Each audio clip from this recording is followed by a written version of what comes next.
বাংলাদেশের রাজনীতিতে ভারত প্রসঙ্গ আসে, তো মরহুমা খালেদা জিয়ার ক্ষেত্রে আমরা দেখলাম যে ভারত সরকারের সর্বোচ্চ পর্যায় থেকে কিন্তু তার প্রতি শ্রদ্ধা, সম্মান এবং তিনি যে দ্বিপাক্ষিক সম্পর্ক উন্নয়নে তার একটা ভূমিকা, এগুলি স্মরণ করা হয়েছে। আপনারা স্যার এগুলোকে কিভাবে দেখছেন? আমরা এটাকে অ্যাপ্রিসিয়েট করি। আমরা মনে করি যে ভারতের এই যে আপনার তাদের যে বক্তব্য তারা দিয়েছেন, বিশেষ করে প্রধানমন্ত্রীর পক্ষ থেকে যে বক্তব্য এসেছে, আমরা সেটাকে অ্যাপ্রিসিয়েট করি। কিন্তু একই সঙ্গে আমরা যেটা এক্সপেক্ট করি সেটা হচ্ছে যে ভারত বাংলাদেশ সম্পর্কে তাদের অ্যাটিটিউডটা একটু চেঞ্জ করবে, আগের মতো রাখবে না। আগে তারা পুরোপুরি আওয়ামী লীগের সঙ্গে সম্পর্ক রেখে বিভ্রান্ত হয়েছে। তাদের সম্পর্ক তৈরি করতে হবে বাংলাদেশের মানুষের সঙ্গে, এবং বাংলাদেশের সমস্যাগুলো কি, জনগণের সমস্যা কি, সেগুলো তাদেরকে বুঝতে হবে। বিশেষ করে আপনার আমাদের যে পানি সমস্যা আছে, সেগুলো একটা সমাধানের পথ বের করতে হবে। সীমান্তে আপনার হত্যা বন্ধ করতে হবে। এই বিষয়গুলো খুবই জরুরি। সেই সঙ্গে আপনার বাংলাদেশের আভ্যন্তরীণ রাজনীতিতে হস্তক্ষেপ করাটাও বন্ধ করতে হবে। এটা না করলে ভারতের সঙ্গে বাংলাদেশের সম্পর্ক আমার মনে হয় না যে কোনো মতেই আমরা সবসময় একটা সুন্দর পথে আসবে, এটা আমার কাছে মনে হয় না। আমার পরামর্শ থাকবে ভারতের রাজনীতিবিদদের কাছে, ভারতের সরকারের কাছে, যে জনগণের সঙ্গে সম্পর্ক তৈরি করতে হবে, তাহলেই ভারতের সঙ্গে সম্পর্ক আরো সুদৃঢ় হবে।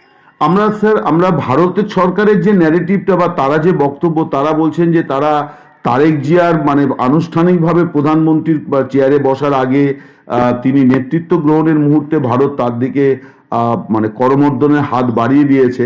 এখন বিএনপি ভারতের প্রত্যাশা পূরণ করবে কিনা, বিশেষ করে 2001 থেকে 2006 যখন চট্টগ্রামে অস্ত্র বোঝাই ট্রাক পাওয়া গেল, বা আরো নানাবিধ ঘটনা, এবং ভারত সরকার বারে বারে অভিযোগ করছে। ব্যাপারে আমি নিশ্চিত করতে পারি আপনাদেরকে, সেটা হচ্ছে যে তারেক রহমান সাহেব যদি সরকার গঠন করতে পারেন, বিরোধী সরকার গঠন করতে পারেন, তাহলে ভারতের সিকিউরিটিতে কোনো সমস্যা হয় সেটা কখনোই আপনারা বাংলাদেশ করবে না।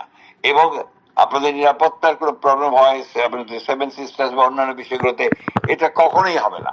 এবং আমরা কখনোই চাইবো না, করতেও দেব না, যে ভারত বিরোধী কোনো আপনার গোপন সংগঠন বা সেই ধরনের বিচ্ছিন্নবাদী কোনো সংগঠন বাংলাদেশের মাটিতে বেশি কার্যকলাপ করুক, সেটাও আমরা করতে দেব না। এই ব্যাপারে আপনারা নিশ্চিত থাকতে পারেন। এবং ভারত আমাদের প্রতিবেশী, আমাদের সঙ্গে তাদের সমস্যাগুলোকে মিটিয়ে ফেলাটা আমরা যেমন চাই, তেমন ভারতের অনেক বেশি উদ্যোগী ভূমিকা পালন করতে হবে বিষয়টা। নমস্কার, আমাদের সঙ্গে এই মুহূর্তে ঢাকা থেকে সংযুক্ত আছেন বাংলাদেশের জনপ্রিয় রাজনীতিবিদ এবং বিএনপির মহাসচিব, প্রবীণ রাজনীতিবিদ, মুক্তিযোদ্ধা মির্জা ফখরুল ইসলাম আলমগীর।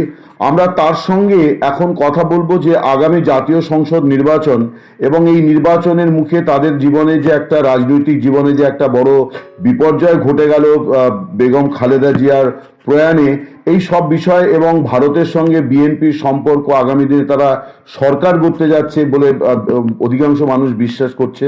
তো মিস্টার আলমগীর, আপনাকে দ্য ওয়ালের পক্ষ থেকে অনেক অনেক কৃতজ্ঞতা জানাই। আমি জানি আপনি বাংলাদেশের একজন ব্যস্ততম রাজনীতিবিদ। তো আমি প্রথমেই আপনাকে একটু মানে যে প্রশ্নটি করতে চাই, যে মাননীয় তারেক জিয়া তিনি মানে বিএনপির কার্যভার গ্রহণ করেছেন, এবং এই সন্ধিক্ষণে মরহুমা খালেদা জিয়া তিনি এখন আপনাদের পাশে নেই। তো বিএনপির রাজনীতি এই মুহূর্তে ঠিক কোন অবস্থায় আছে, এবং আগামী নিকট ভবিষ্যতে ঠিক কোন দিকে যাচ্ছে বাংলাদেশ বিএনপিকে হাত মানে আশ্রয় করে? ধন্যবাদ আপনাকে। আমাদের অত্যন্ত জনপ্রিয় নেত্রী, আমাদের দেশনেত্রী বেগম খালেদা জিয়ার ইন্তেকালে নিঃসন্দেহে গোটা জাতি আজকে শোকে মুহ্যমান। এবং এটা যে অভাব, যে তার চলে যাওয়াতে যে অভাবটা হলো, এই শূন্যতাটা সৃষ্টি হলো, এই শূন্যতা পূরণ করা খুবই কঠিন। কিন্তু একই সঙ্গে তার এই চলে যাওয়ার ফলে যে সিম্প্যাথি সমগ্র জাতির মধ্যে তৈরি হয়েছে, এই সিম্প্যাথিটা নিঃসন্দেহে বিএনপিকে আগামী নির্বাচনে অনেক সাহায্য করবে। স্যার, আমি একটুখানি আপনাকে থামাচ্ছি, আপনি একটা ভালো পয়েন্ট বললেন। আমাদের এখানে শ্রীমতী গান্ধী যখন 1984 সালে তার আকস্মিকভাবে দেহরক্ষীর গুলিতে নিহত হয়েছিলেন, তারপর কংগ্রেস 414টি আসনে জিতেছিল। তখন একটি কথা ছিল যে ইন্দিরা হাওয়া, এবং বিরোধীরা বলেছিলেন যে মৃত ইন্দিরা মানে জীবিত ইন্দিরার থেকেও ভয়ঙ্কর বিরোধীদের জন্য। আপনার কি মনে হয় যে খালেদা জিয়ার জানাজায় আমরা যা দেখলাম যে লাখ লাখ মানুষ যেভাবে তাকে শ্রদ্ধা জানাতে নামলেন এবং বাংলাদেশের বহু জায়গায় অর্থনৈতিক কর্মকাণ্ডও অচল ছিল, আমরা শুনছিলাম যে দোকানপাট বন্ধ রেখে মানুষ শোক এবং শ্রদ্ধা জানিয়েছেন, আপনার কি মনে হয় যে ওই সদ্যপ্রয়াত মরহুমা খালেদা জিয়া তার প্রভাব ভোট বাক্সে বিরোধীদের একেবারে নিশ্চিহ্ন করে দেবে? না, নিশ্চিহ্ন করবে কিনা জানি না, তবে নিঃসন্দেহে বিরাট একটা প্রভাব ফেলবে।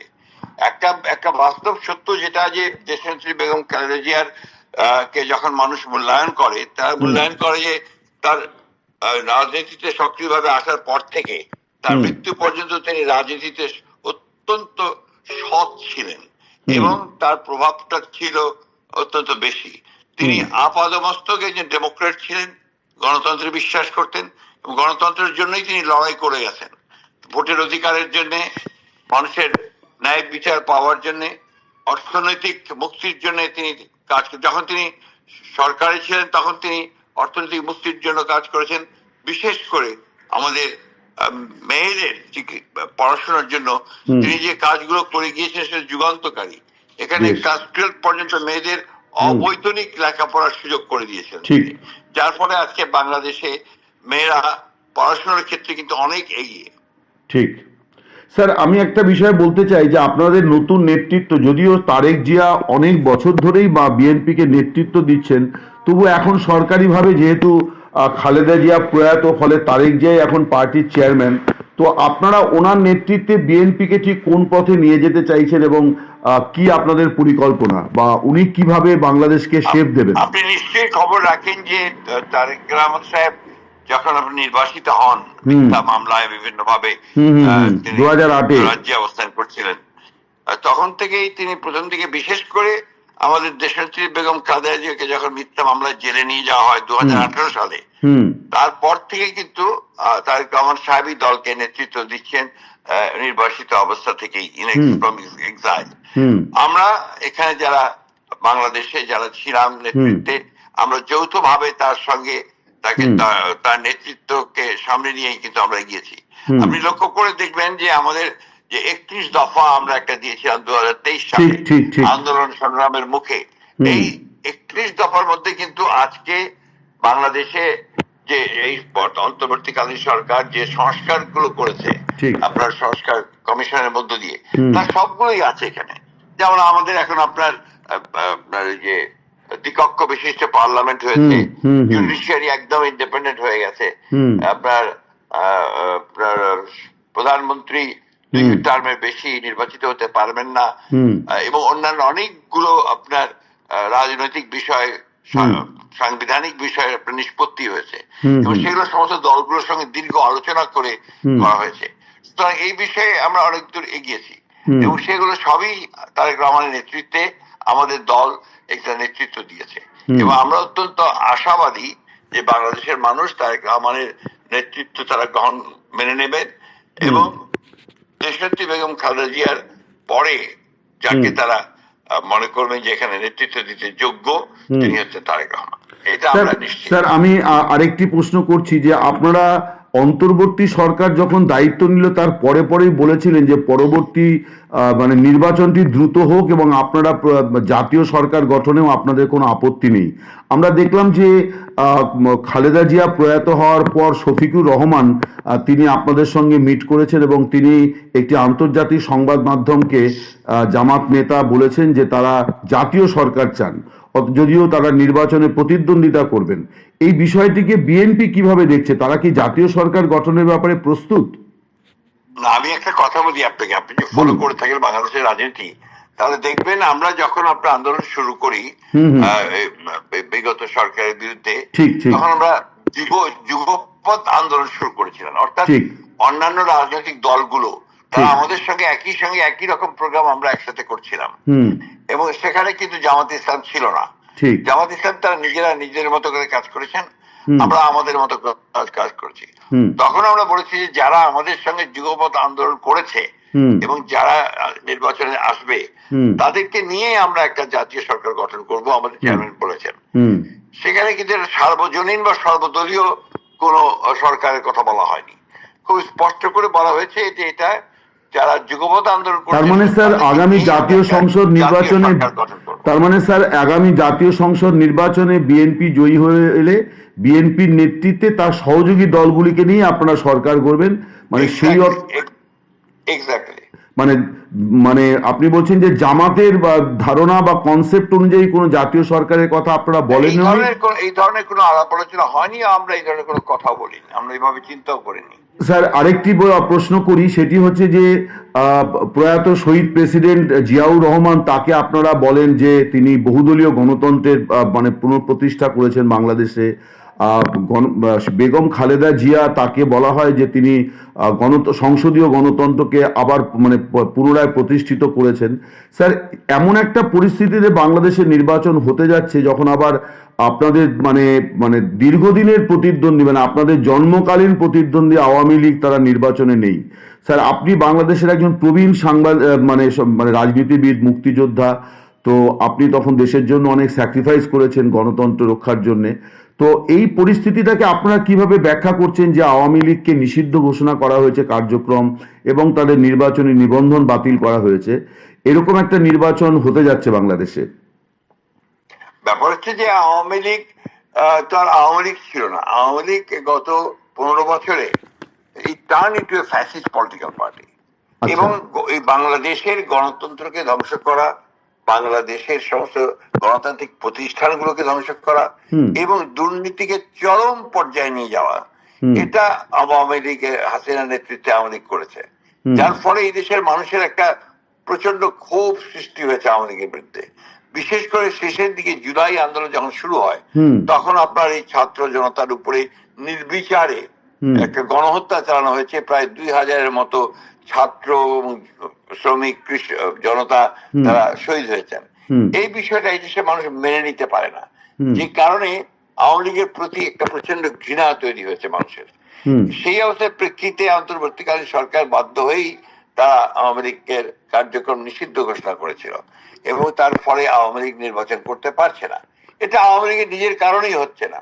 তো সুতরাং স্যার আমরা কিন্তু আমি একটু বলে নেই, হ্যাঁ স্যার বলুন। আমরা মনে করি যে Awami League should try two rectify itself, তারা পরিবর্তিত হওয়া দরকার। পরিবর্তিত হয়ে তারা যদি রাজনীতি করতে চায়, ভবিষ্যতে তারা যেন এই বিষয়গুলোকে বাদ দিয়ে অন্যায় স্বীকার করে ক্ষমা চেয়ে জনগণের সামনে আসে। একটা বিশুদ্ধ আওয়ামী লীগের কনসেপ্ট আছে যে তাদেরকে নির্বাচনে অংশ নিতে দেওয়া হোক, বিশুদ্ধ আওয়ামী লীগ তো আমরা দেখতে পাচ্ছি না। আপনারা দেখতে পাচ্ছেন না? আচ্ছা, না না না, আমরা তো আওয়ামী লীগ বিশুদ্ধ আওয়ামী লীগ আমরা সামনে কোনোদিনই দেখতে পাচ্ছি না।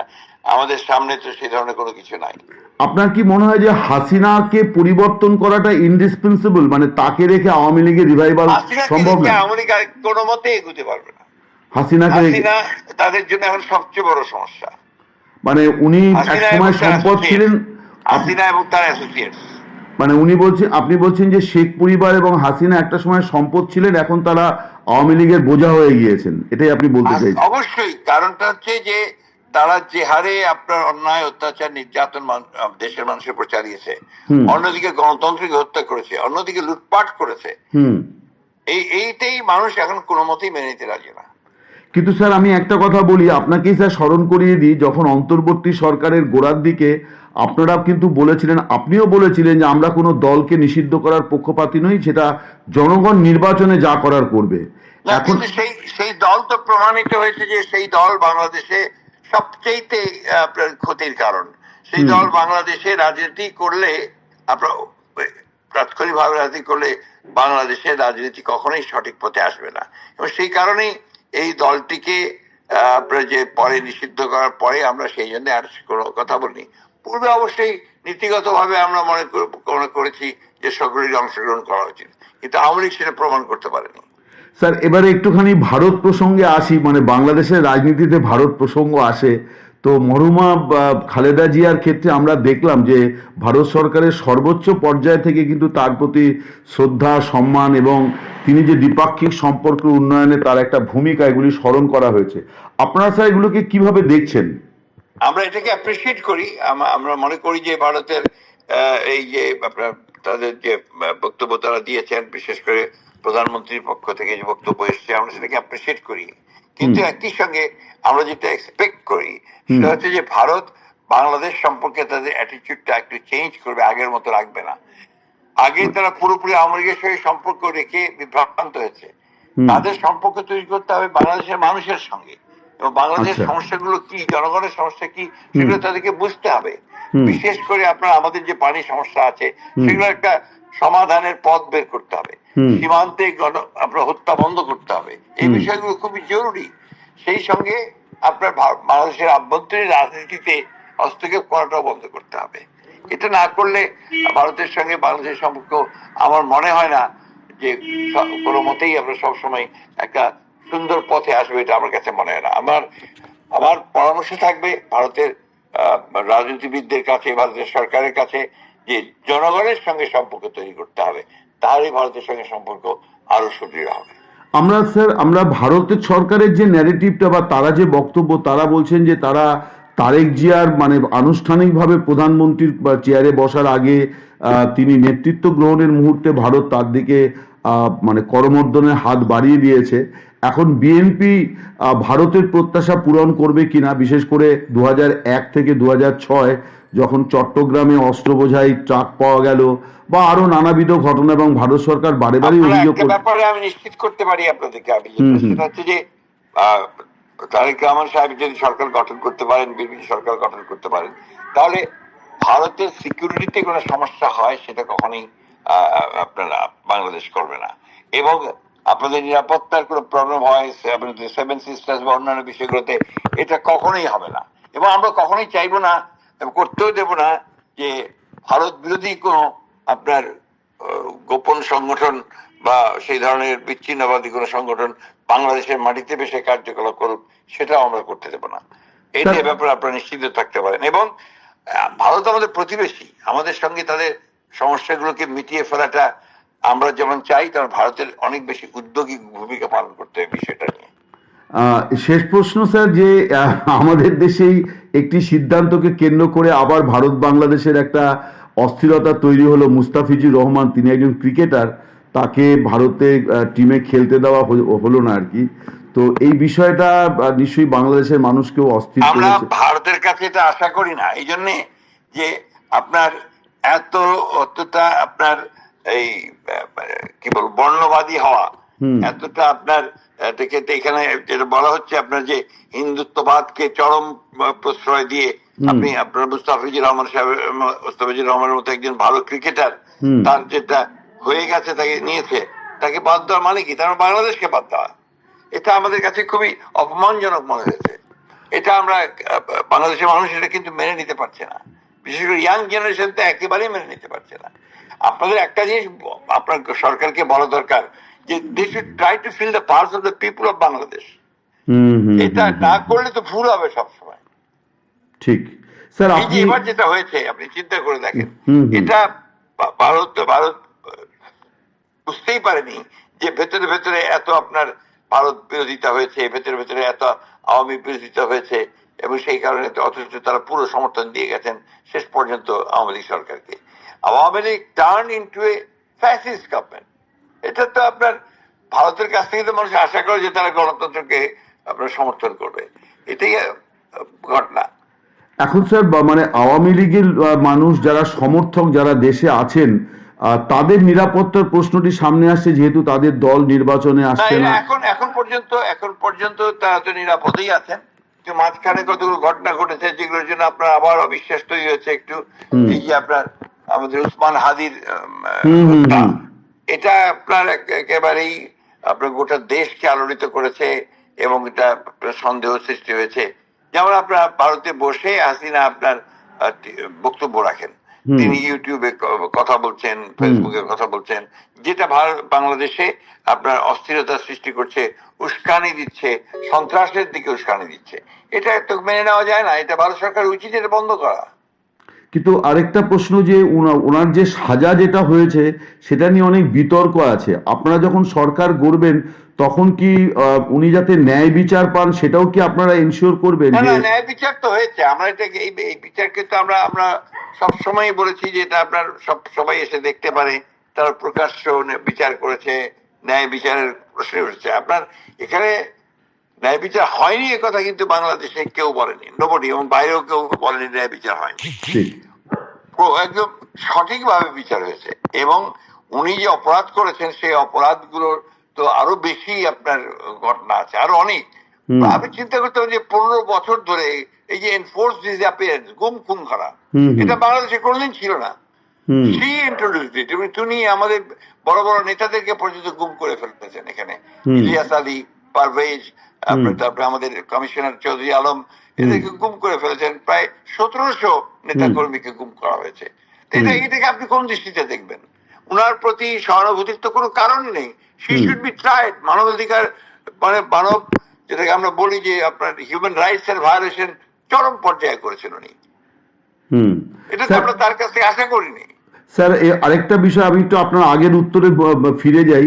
সাম্প্রতিক অতীতে বাংলাদেশের অভ্যন্তর থেকে যেমন প্রচুর হয়েছে সেভেন সিস্টার্স নিয়ে, আমাদের এখান থেকেও হয়নি তা বলবো না, এখান থেকেও দাবি উঠেছে চট্টগ্রামকে ভারতের অংশ করে নিতে হবে, একটা অস্থির পরিস্থিতি তৈরি হয়েছে। কিন্তু আমরা সেটা দেখলাম যে অন্তর্বর্তী সরকারের তরফে সেগুলিকে দমন করা, অস্থিরতা দমনের চেষ্টা আমি দেখিনি। আপনি একটা প্রতিশ্রুতি বা একটা অঙ্গীকার করলেন যে সেভেন সিস্টার্স নিয়ে আপনাদের কোনো বিশেষ অবস্থান নেই, কিন্তু আমরা বাংলাদেশের অভ্যন্তর থেকে কিন্তু এই প্রসঙ্গটা দেখতে পাচ্ছি। সো বিএনপির তাহলে অবস্থান, বক্তৃতায় কিছু কিছু আপনার উগ্রবাদীরা যদি কিছু আপনার পলিটিক্স যারা বলতে পারে, কিন্তু অন্যের জমিতে, অন্যের ভূমিতে, অন্য দেশের আপনার জায়গা নিয়ে আমরা সবসময় আপোষ করে এসেছি। আমরা আমাদের জমি, আমাদের ভূখণ্ড নিয়ে আমরা আছি। অন্যের ভূখণ্ডে তো আমরা সমস্যা তৈরি করার কোনো আপনার যৌক্তিকতা নেই, আমরা সেটা কোনোদিন সমর্থনও করি না।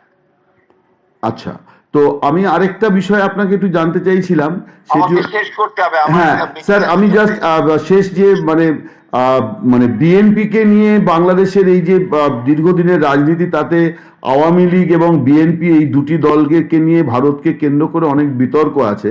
আপনি জাস্ট আমাকে যদি বলেন যে এই জাতীয় সংসদ নির্বাচন যেটা হতে যাচ্ছে সেটা আওয়ামী লীগ মুক্ত, এবং অনেকে আশঙ্কা করছে যে সেটা একটা ভারত বিরোধী মঞ্চ হতে যাচ্ছে 300 সদস্য। ভুল ধারণা আপনার, এখানেই সমস্যাটা। বিএনপি হচ্ছে একমাত্র রাজনৈতিক দল যেটা হচ্ছে একটা আপনার liberal Democratic party, centrist right party. এটাকে এই দলটি যতই বিকশিত হবে ততই আপনার উগ্রবাদ পরাজিত হবে, ততই আপনার এই যে আপনার আমরা যেটা বলি যে গণতান্ত্রিক বিরোধীরা পরাজিত হবে। গণতন্ত্রকে নিজের মতো করে চলতে দিলে আপনার উগ্রবাদ প্রশ্রয় পাবে না। বিএনপি একমাত্র দল যে সবাইকে কন্টেইন করতে পারে এবং সেখানে লিবারেল ডেমোক্রেসিকে তারা এস্টাবলিশ করতে পারে। সুতরাং বিএনপি ক্ষমতায় আসলে আমরা নিশ্চিত যে বাংলাদেশে গণতন্ত্রের একটা সুবাতাস বইবে। ইট উইল টেক টাইম, কিন্তু একটা ডেমোক্রেটিক কালচার তৈরি হবে, একটা ডেমোক্রেটিক স্টেট নির্মাণ হবে, এবং সেই ক্ষেত্রে নিঃসন্দেহে সকল ধর্মের, সকল মতের যে আপনার সহ যে আপনার একসাথে অবস্থান করার যে ব্যবস্থাটা, সেই ব্যবস্থাটা এখানে প্রতিষ্ঠিত হবে। স্যার, আমি গতকাল দেখছিলাম যে মাননীয় তারেক জিয়ার সঙ্গে সংখ্যালঘু সম্প্রদায়ের মানুষ গত পরশুদিন মিট করেছেন, আপনি সেখানে ছিলেন, আপনি খুব সুন্দর বক্তৃতাও করলেন। স্যার, সংখ্যালঘুদের বিষয়টিকে বিএনপি কিভাবে দেখবে? মানে বিগত কয়েক বছর ধরে সবসময় আমাদের নেত্রী, আমাদের নেতা বলতেন যে বাংলাদেশে কোনো সংখ্যালঘু নাই, সবাই বাংলাদেশি, এবং এখানে ধর্মীয় কারণে আমরা কোনো আপনার বিভেদ সৃষ্টি করতে চাই না, এবং সেই বিভেদটাকে আমরা দমন করতে চাই। আমরা এখানে সবসময় মনে করি যে all বাংলাদেশিস, we are all together, everyone has the same right. একজন হিন্দু সম্প্রদায়ের লোকের যে অধিকার আছে, একজন মুসলমান সম্প্রদায়ের যে অধিকার, একই রকম। এখানে আপনার খ্রিস্টান সম্প্রদায় আছে, এখানে আপনার বৌদ্ধ সম্প্রদায়ের লোকেরা আছে, এবং প্রত্যেকেই যেন তাদের ধর্ম নিজেরা করবেন, পালন করবেন, কিন্তু রাষ্ট্রে সকলের সমান অধিকার থাকবে। এটাই হচ্ছে আমাদের মূল লক্ষ্য, এবং সেই লক্ষ্যেই আমরা কাজ করছি। আপনাকে অনেক অনেক ধন্যবাদ ও কৃতজ্ঞতা। আপনি সুস্থ থাকুন, দীর্ঘ হোক আপনার রাজনৈতিক জীবন, এবং বাংলাদেশের মঙ্গল হোক, এই শুভকামনা জানিয়ে শেষ করছি। আবারও আপনাকে কৃতজ্ঞতা জানাই। আমরা যেটা চাই আপনাকে আমি খুব পরিষ্কার করে বলি যে এই উপমহাদেশে এবং এই সাউথ এশিয়াতে আমাদের পারস্পরিক সম্পর্ক যেন বন্ধুত্বপূর্ণ হয়, আমাদের যেন আমরা নিজেদের মধ্যে সমস্যাগুলোকে মিটিয়ে ফেলে আমরা যেন সবাই, প্রত্যেকটা দেশ তার নিজস্ব সক্রিয়তা বজায় রেখে যেন আমরা উপরে উঠতে পারি, সেই প্রত্যাশা আমাদের সকলের। স্যার আমি তাহলে একটা শেষ প্রশ্ন করি, আপনার কি মনে হয় যে বিগত 16-17 মাসে মানে একটা সময় যেমন সব ডিম এক ঝুড়িতে রাখার অভিযোগ ছিল যে ভারত হাসিনা এবং হাসিনা মানে ভারত, আবার বিগত 16-17 মাসে কি ভারতের সঙ্গে দূরত্ব তৈরি করাটাই আপনাদের তরফে একটা বড় কর্মসূচি হলো? সেটাকে কি আপনারা কোনো রেকটিফাই না করবেন না, বলে? আমরা সেটা করিনি, কিন্তু এটা আপনার আমাদের তো বিএনপি, আমরা সেটা কখনো না, করিনি। বিএনপির কথা আমি বলছি না স্যার, আমি অন্তর্বর্তী হ্যাঁ। সরকারের কথা বলছি। না, অন্তর্বর্তী সরকার তার নিজস্ব যে কারণে সেগুলো হয়তো আপনার হয়েছে বিভিন্নভাবে, কিন্তু আমরা সেটা করিনি। আমরা একটা ব্রিজ করার চেষ্টা করেছি। মানে আপনি বলছেন যে মানে এই অন্তর্বর্তী সরকারের সময়ও আমরা দ্বিপাক্ষিক সম্পর্কের যে জায়গাটাতে দেখলাম বা তারা যেখানে ছেড়ে রেখে যাবে, আপনারা আসলে পরে তার থেকে অনেক বেশি অগ্রগতির চেষ্টা বিএনপি সরকার আমরা তো করবে। আপনার ব্রিজ, আমরা তো অবশ্যই আপনার ব্রিজ তৈরি করবো। আমরা আপনারা সমস্ত সেতু দেশের বন্ধন সঙ্গে করবেন আর কি। সম্পর্ক রাখতে চাই, বিশেষ করে সকল প্রতিবেশী দেশগুলোর সঙ্গে আমরা অত্যন্ত সুসম্পর্ক তৈরি করতে চাই। তো তাহলে স্যার আমরা তাহলে এটা প্রত্যাশা করতে পারি যে নরেন্দ্র মোদী এবং তারেক জিয়া তাদের একটা শীর্ষ বৈঠক নির্বাচনের পরে পরে অনুষ্ঠিত হবে, এটা প্রত্যাশা করা যায়, আশা করা এটা যায়। এই মুহূর্তে আমি বলতে পারছি না, ইলেকশন হোক, আমরা ইলেকশনে জয়যুক্ত হয়ে আসি, তবে এটা নিশ্চিত যে আমরা চেষ্টা করব এবং আমরা করব আমাদের সকল প্রতিবেশী দেশগুলোর সঙ্গে সুসম্পর্ক আরো দৃঢ় করা এবং সার্ককে একটা মানে জীবন্ত করার চেষ্টা আমরা করব। স্যার আপনাকে আবারও ধন্যবাদ জানাই। আমি অনেকদিন চেষ্টা করে আপনাকে শেষ পর্যন্ত ফোনে আপনি যে সময়টা দিলেন, আমি এর জন্য অত্যন্ত কৃতজ্ঞ। এবং আপনি ভালো থাকুন, আপনাদের সকলের মঙ্গল হোক, আমরা যৌথভাবেই ভালো থাকি, এটাই স্বাভাবিক। তো আপনাকে আবারও ধন্যবাদ জানাচ্ছি, কৃতজ্ঞতা।